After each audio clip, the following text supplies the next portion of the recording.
Go Tigers. Go Tigers. Go Tigers. Go Tigers. Go Tigers. Go Tigers. Go Tigers. Go Tigers. Go Tigers. Go Tigers. Go Tigers. Go Tigers. Go Tigers. Go Tigers. Go Tigers. Go Tigers. Go Tigers. Go Tigers. Jerry!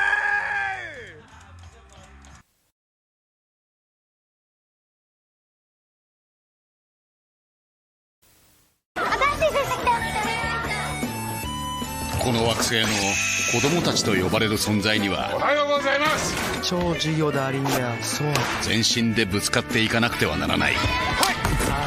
もしよかったら付き合って声が小さい。ただ教師としてあるまじき教師ですよ。分かったこの惑星の教育は加減が難しい。でも君はいい教師になる。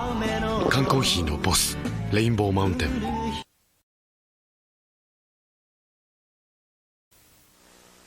I heard Discovery Zone's got this excellent new Men in Black laser adventure. Save the Earth from the slime of the universe, and they'll make you an honorary MIB agent. There's this video wall, and birthdays are blasted DZ. They're almost everywhere. Are you ready for the new DZ?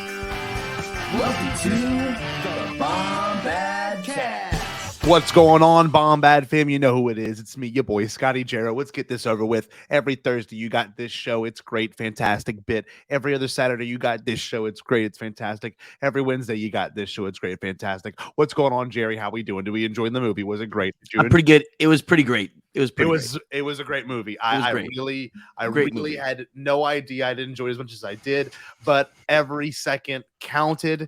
It felt huge, and I will be honest with you, because I have a hard 11 o'clock out from Boss Man in the other room. And I will say wholeheartedly, this was the best Marvel music ever.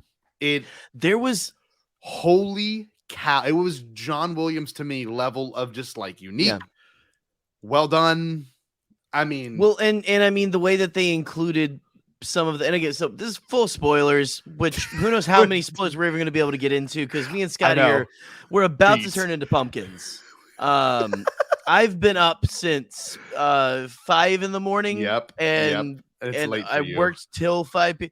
And Scotty is also like, we're burning the candle at both ends. I mean, look at us. This movie was way longer than it should have been. I think it was a long movie. There was some good parts to it, but it was a quick one for me. It was a lot I didn't realize until it was over. Like, oh, that was a good chunk of my life. Yes, that was like 2 hours and 45 minutes. That was a long movie. Yeah. I did not think we'd be going on this late. I thought we'd be going like 9:30, but we were going at 10:30. Oh my god. Well, and maybe we'll have to do like a more in-depth something, maybe for Patreon or something. You know, I'll go ahead and I'll put that out there. Yeah. You know, I'm down. I'm down for that. I have a conversation. I went into this movie because I only watched each trailer once. Just initial reaction. I went into this movie, you know, how are they going to address what happened? You know, how is this going to, you know, connect to the overall story of Black Panther? Right. What is it? What, you know, and this is ultimately what's it going to mean to the Black community? And I mean that wholeheartedly. Like, this movie's got to make progress, because the first Black Panther like made waves. I mean, literally, it made waves among a community that you know needs more recognition. And needs, that was before everything that happened with George Floyd and everything that's gone on since the pandemic, even. And so it's, you know, it like there's. You're right. This story needed to be something special, especially when after he died in 2020. Like this movie needed to do a lot for the real life aspect, but also for a lot for the story too. And like, I sat there with the idea of like I guess you can say, a South American or a Mexican, I guess version of Wakanda existing with Namor. That was incredible. I did not expect that at all. Right back to like what was like Mayan, early Mayan civilization with the and the clam being their version of Wakanda Forever. I was like, oh my God, that they're doing everything to make them. And again, at the end, there's a essentially Martha moment where it's like, we're not so different, you and I. We have between the two leads and everything. So good. Yeah.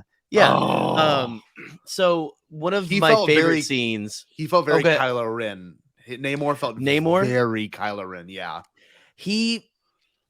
I really, really enjoyed Namor. Again, so one of the first, if not the first, Marvel characters actually, and finally getting his big screen debut. Yeah, and I went to see it with my buddy Justin from work, and he actually is a self-proclaimed big Namor fan. That was his first. He loved Namor the most right off the bat. He was over the moon with this. He said they did it perfectly. The action sequences with him, like that one where he's bouncing, where he's flying around the planes, taking out the planes, jumping into the water and coming out and doing like not 10 years ago, you couldn't have done winged feet like Hermes. And that looked good. The god. And it was epic. Look, when she takes the wing off at the end, like one of the wings, I was like, part of it. I know. And when he said the line, he says, "I'm a mutant." He also addressed the fact that he did the whole mutant. I was like, which that is in the comics as well. He's the first mutant apparently. And I've been getting the Namor. That's cool. From my buddy. Namor lore. Namor lore. The Namor. So I think one of my favorites is, and again, we have to rewatch this, and we're going to have to talk about this again in depth some other time. Yeah. But I really enjoyed the scene where he's talking about his history, and he says we went to bury my mother in her homeland. And they've enslaved the people and all that. And when that kid lifts off the ground, it was the most hard ass thing I had ever seen in a Marvel movie. And then like the place is burning. Yeah. He gets his name from the priest saying, "You're a child without love." Devil. Yeah, child without love. Oh, that was.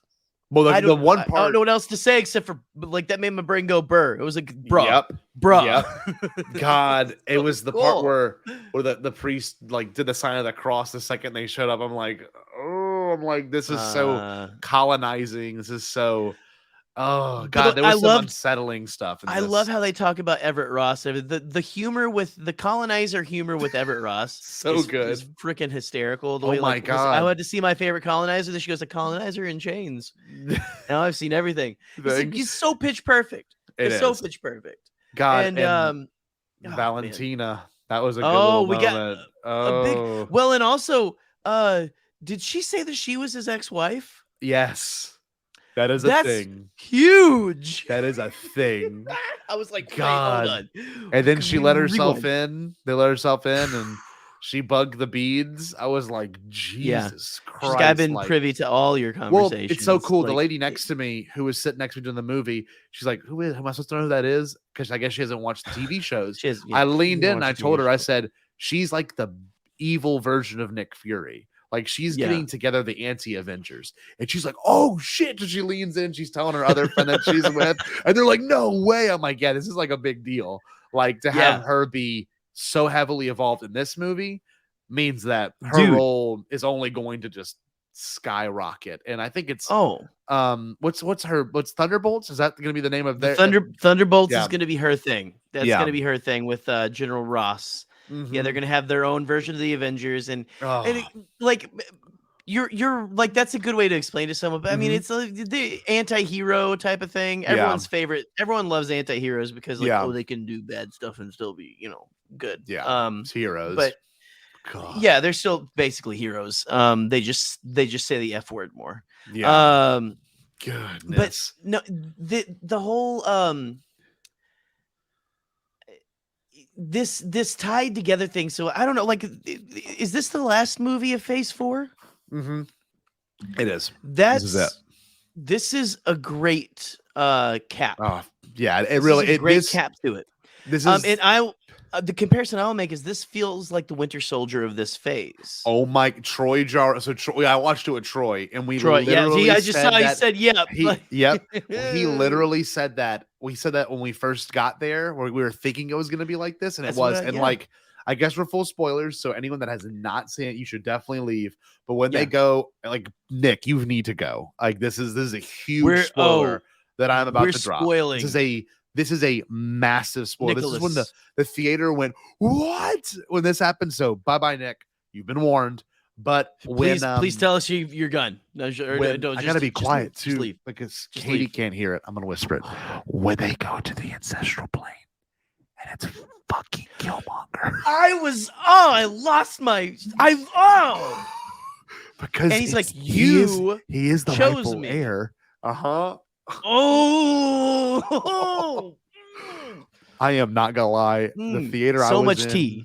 You're gonna love this too. So and it was this is just really cool. The screening I went to, it was also part of a fraternity, a black fraternity and a black sorority event. They made an event out of this premiere night. Oh, dude, that's so our cool. theater was packed. It was so sick. They dressed up in traditional African garb. So I'm in this movie, rad. and like when that moment happened, it like the theater went like freaking insane. But it makes sense too for Shuri, because all Shuri wants is revenge. That's it. Well, I mean, it's the whole thing. Like, what is it?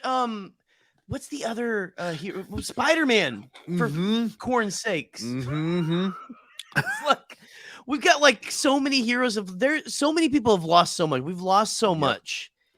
People complain about this. Oh, this isn't like blah, blah, blah. This whole thing was about, listen, we beat Thanos. We're still effing losing. And they mentioned him still losing again. They mentioned him again in this movie. I love that.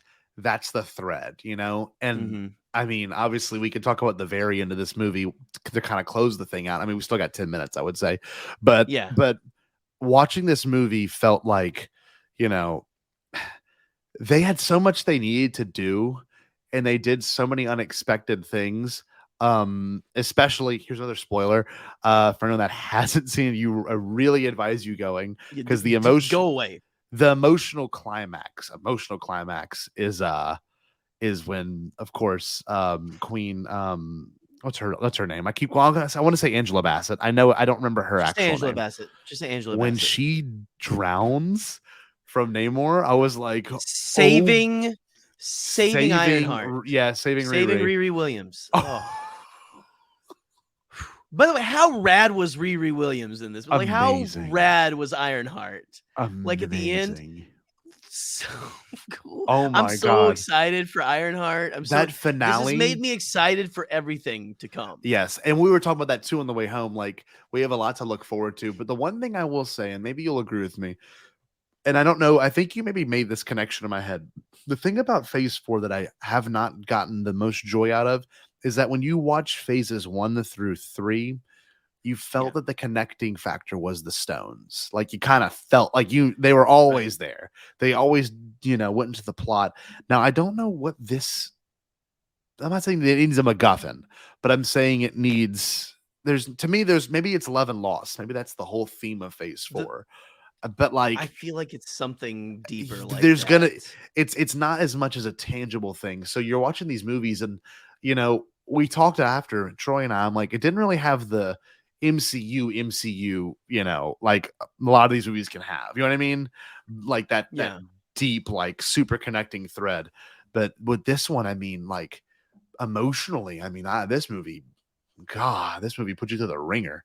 I mean, like, from the very beginning. Did you cry?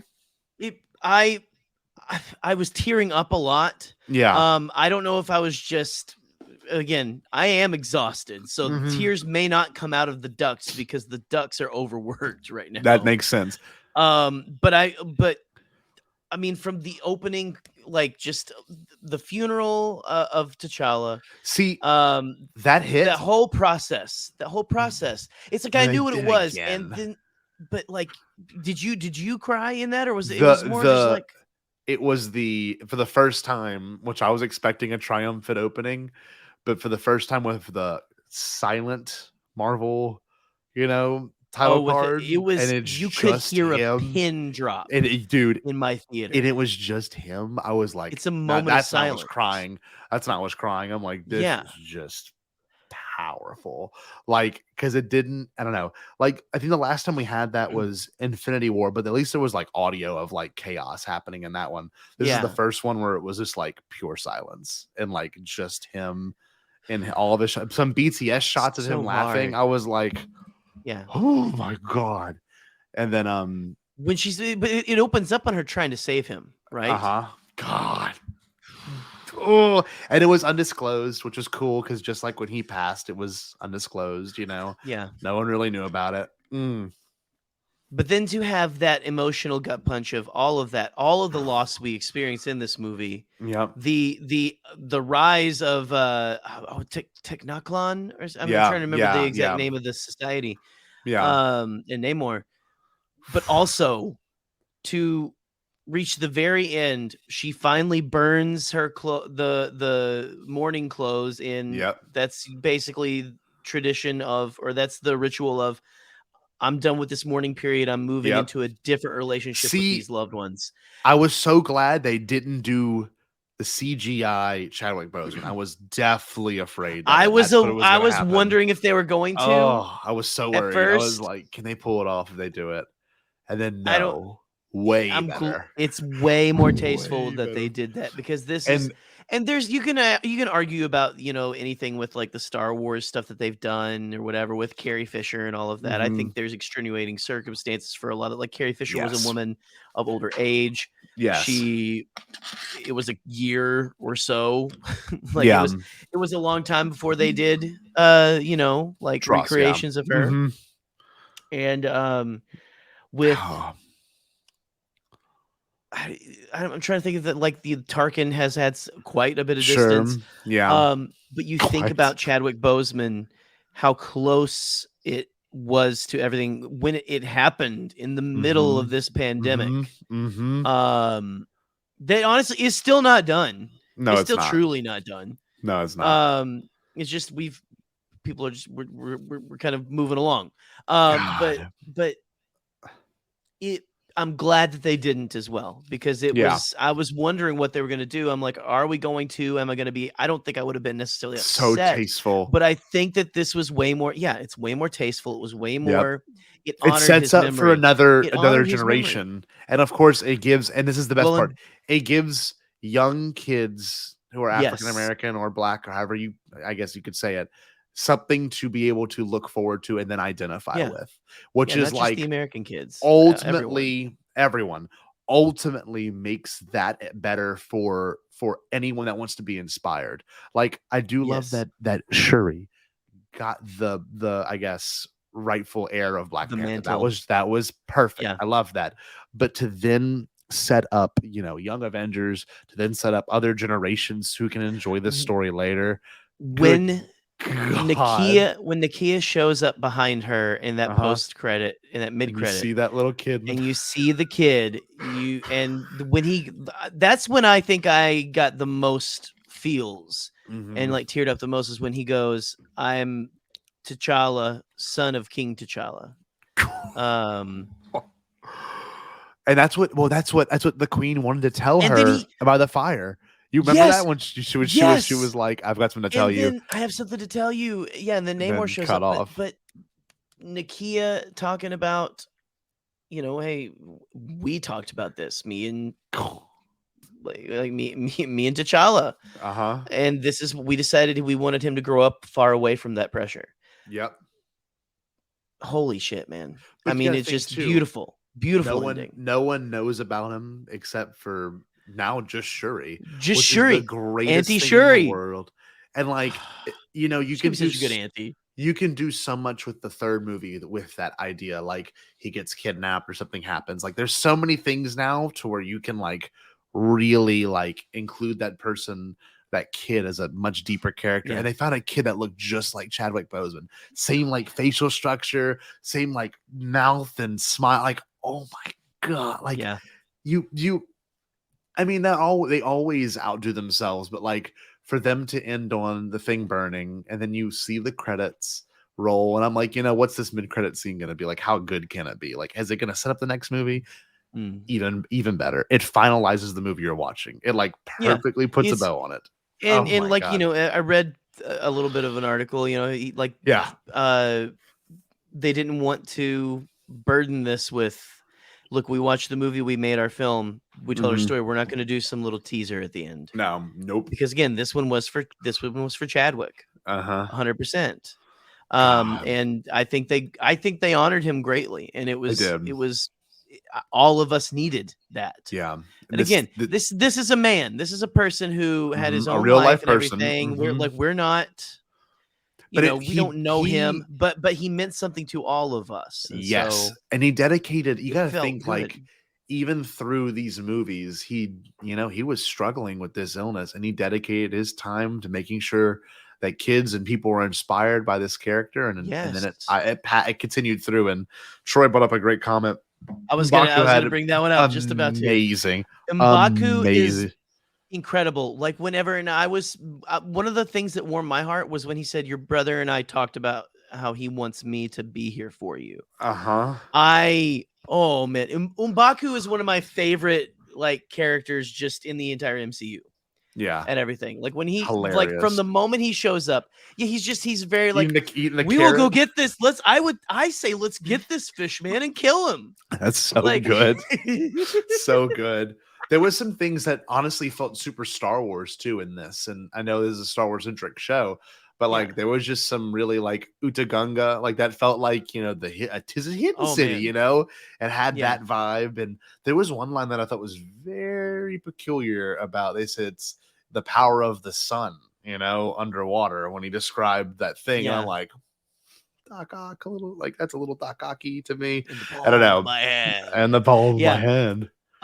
So one thing I really liked about it, and we can end very shortly because I know you need to go and I need to get in bed. But I loved how they did the underwater was so dark. The underwater scenes were incredible. They were so tense. So murky, but like it felt that it added realism. I was gonna say it felt really realistic. Like when you see a movie, and we saw the Avatar trailer before it. Like the water was super crystal blue, even when they were deep, it's super crystal. But realistically, when you go deep in the ocean, it gets a little bit more murky because of the particles and the sand. You can't see. You can't see anything. And so when they go in scary that cavern, down there. Yeah, and like that, they prove that too. The fact that they had a Wakandan like plant. And they did ayahuasca essentially. Whenever they it, I was like, "Yo, like, bro, little DMT baby," Well, like, okay, so also the introduction of the technical, like, just all of them, where they attacked that ship. It was that was horror. That was incredible. That was the thing. That was the abyss. That was like, we are like when it was so tense, so well done. I was actually terrified to see what was down there, even though I know it's just, and there was the weird like jellyfish too. The coral singing they did. Oh, that was okay. Again, and that they did that and it was like sirens, like the siren song, and that what you mentioned the score. It became part of the score, even though that's what they were singing, and it was so. Diegetic music, beautiful. Yep. Oh God! It was it was terrifying. The whole scene was terrifying when people like just the whole thought of being hypnotized to just walk into the ocean. Like no. But no, this movie was great. It honored Chadwick, and you guys need to go see it. And it is. I need to end. Well, you're gonna go to bed. So I'm sure we'll have friends that are going to cover this much more in depth. I'm sure T-Nap will. I'm sure Alden will check in out, some capacity. go check out. I'm Nerd sure Academy. Trey and Bill might like this movie. Really, for me, like you said, put a bow on the end of Phase 4. But also, to me, besides like Spider-Man and Thor: Love and Thunder, these were like this was like top for me. This was like reinvigorating. This felt real. This felt tangible. Yeah, that was. It felt like it took movie. Steps towards what we're going to see in the future. It makes me excited to see Namor actually team up. Yeah, because that's what it's going to be with the good guys. Because he is ultimately inevitably a good guy. Yeah. God. And I'm excited for that. They showed the Quantumania trailer beforehand. I'm amazing. Psyched that comes out like a week before my birthday or a week or two before my birthday. Yeah, you're right. February. That's true. I forget. It's going to be a good year. We got a lot of good stuff coming. Anyway, the MCU is still doing great. It's still fine. It's doing great. I can't wait to see what's next. But thank you everyone for joining this evening. And remember, Jerry, what should they do? Stay on bed and go to bed. It's such a fast episode. Just go to sleep, guys. We're gonna go to bed. I'm what really are you still doing up? Did you say impossible? Pasquale? Only kidding, Chucky. I've changed my tune because I finally thought of a possible dream that we can all share. What is it? Pasquale? It's a dream about a world when nobody is poor or sick or hungry. Oh, now that's a dream we can make come true. I'm gonna make a change for once in my life. It's gonna feel real good. Gonna make a difference. Gonna make it right. As I point up the collar on my favorite winter coat, this wind is blowing my mind. I see the kids in the street with not enough to eat. Who am I to be blind, pretending not to see their need? A sour's disregard, a broken bottle top, and a one-man soul. They follow each other on the wind, 'cause they got nowhere to go. That's why I want you to know I'm starting with the man in the mirror. I'm asking him to change his ways, and no message could have been any clearer.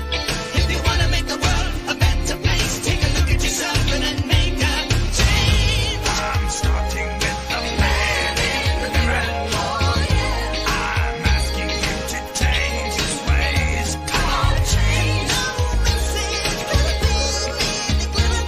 If you want to make the world a better place, take a look at yourself and then make a change. I'm starting with the man in the mirror. Oh yeah, I'm asking him to change his ways. No message could have been any clearer. If you want to make the world a better place, take a look at yourself and then make a change. Time for us to take a break, but we wouldn't dream of being gone for long. See you in a little bit.